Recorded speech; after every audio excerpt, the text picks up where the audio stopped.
eh la la la la la gadara rayuwa mai laifi mu dinga yi masa lamuni babu kyau yin gadara babu kyau yin gadara girman kai bai da riba gadara gadara gadara kuma zami sai mu duba gadara gadara gadara in mun ki mutunci mu duba gadara gadara gadara wataran tsautsayi za mu fada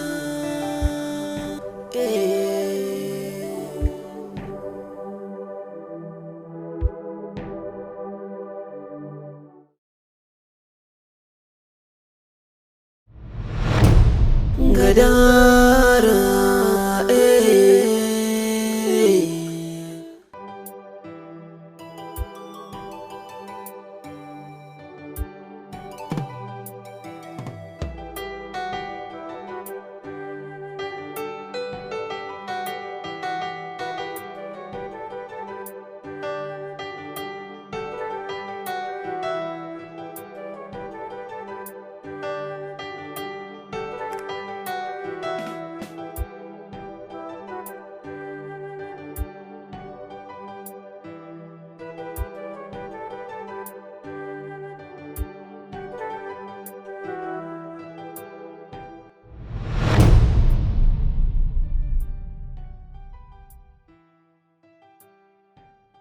gadara gadara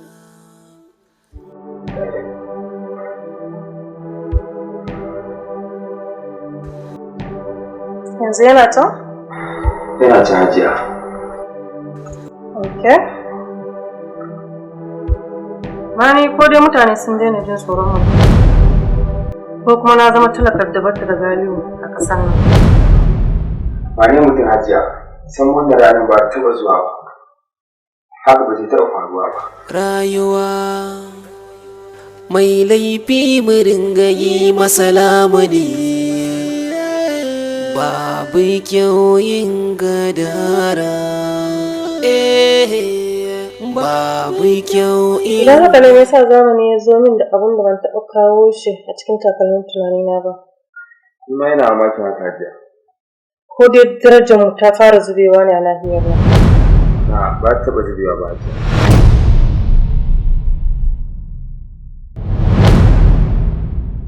Ko dai wanda suka shirya min wannan abin da su sani ba ne? A sai akwai wanda bai sani ba a ƙasar nan? Ƙarya suke hajiya. Ko makaho ya san siffarki, ko kurma ya san sunanki, haka zalika mahaukaci ma ya san izzarki. gadara To ya hakan ya faru? gadara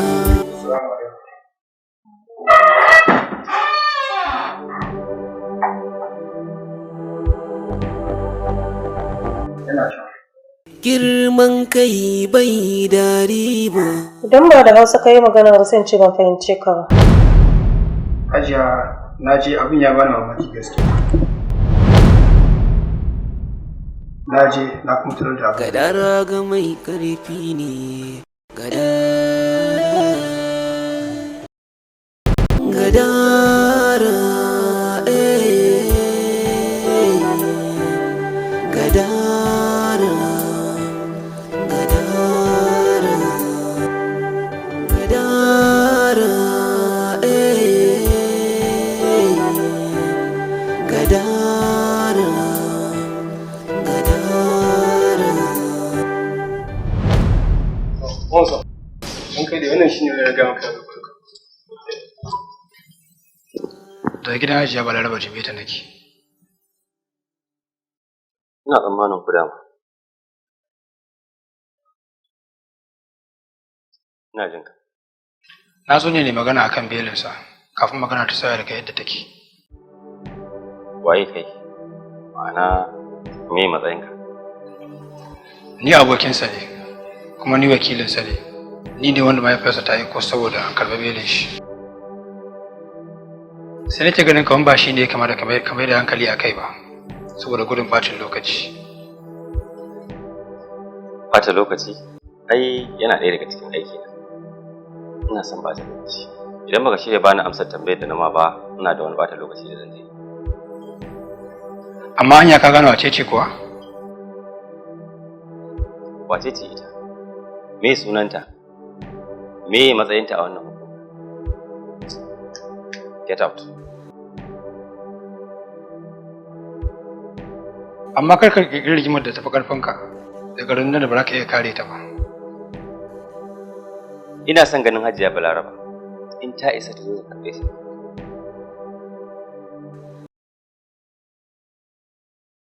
Kaga, kai sori ka tafi, ka je ka ga Hajiya ta zo. Wannan isbetin namu baya canja magana idan ya faɗa. Ka ji ko? Ko waye shi a cikin jami'an tsaro? Bai san kama kamar da ya yi tsaurin da zan iya ɗaukan kowane irin hukunci a kansa ba? Wai har ni yake cewa zai wulakanta cikin al'umma? Ya yi kama da haka gaskiya. Yana yi abin da ba mu san me ya taka ba. Bansa ya yi kaɗan ko shi ɗan gidan uban waye. Domin ban taɓa taka station ba. A kan wannan kes ɗin kuma ba zan je ba.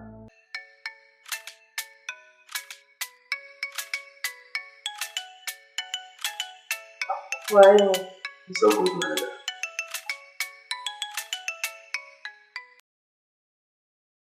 Ciyawa. Ba wata matsala zan iya kullowa. Yau.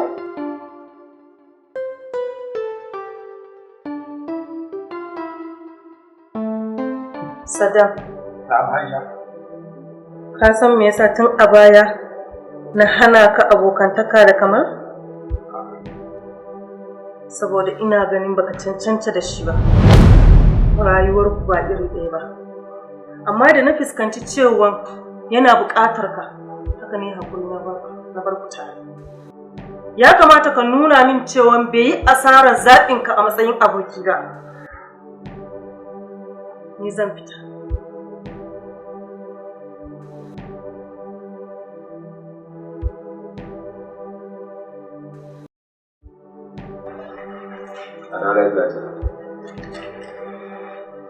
Za ka iya kiran wannan lamba, kuma za ka iya gaya shi cewa ni na ce ka kira shi. A da lafiya.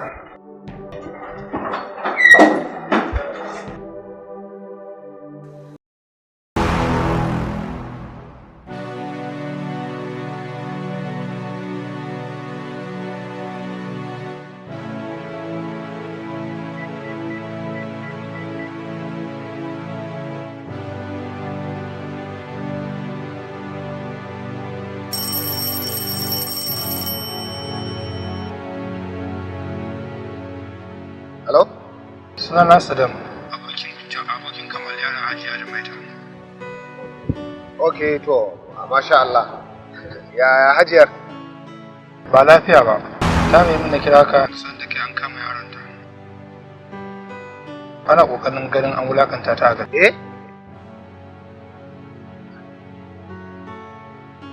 Wani ɗan iskan mara kunyar ɗan sanda ne ya kama yaron.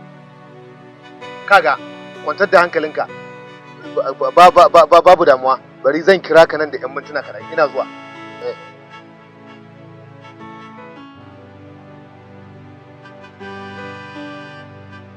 Hello? Wannan shine bayanan da muka samu. Sannan abubuwa da dama suna ƙara tabbatar mana da cewa bincikenmu na daidai kan gabar da ya kamata. Oke, karka damu zan duba an gani, za ka iya tafiya.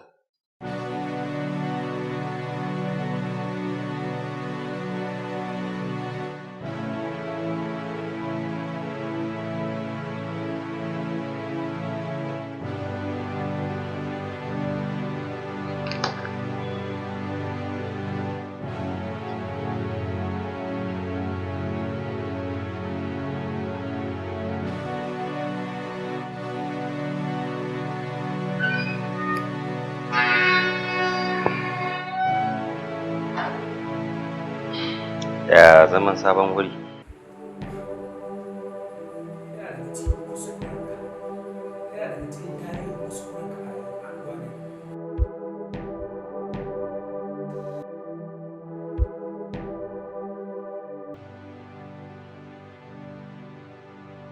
Baka shawara?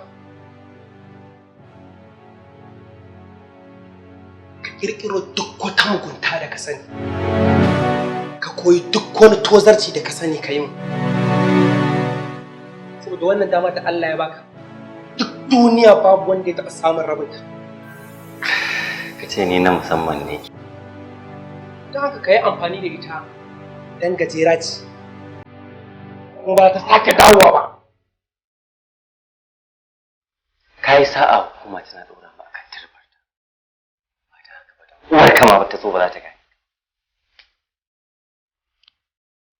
Na baka shawara ka.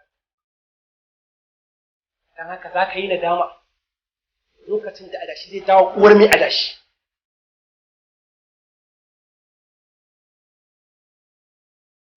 Me kake takama da shi?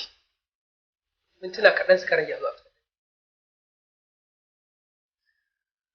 Saboda haka kai sauri kada ka makara.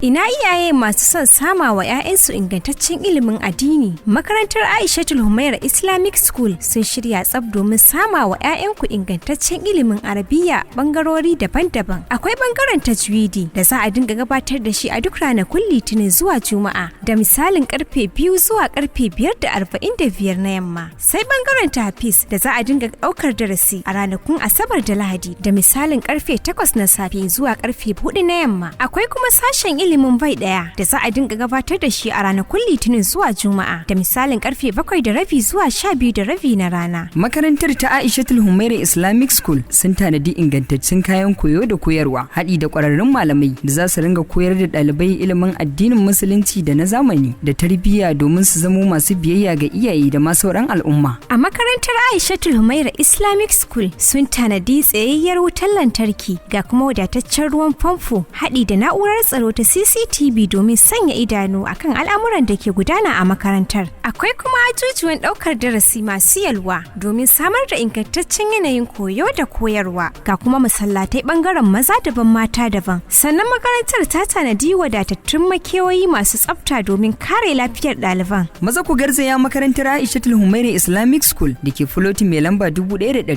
da ke unguwar Tudun Yola a yankin karamar hukumar Gwale domin mallakar fam ɗin shiga makarantar. Ko kuma a tuntuɓe sa a kan lambar waya 08029883885 ko kuma 09060006633.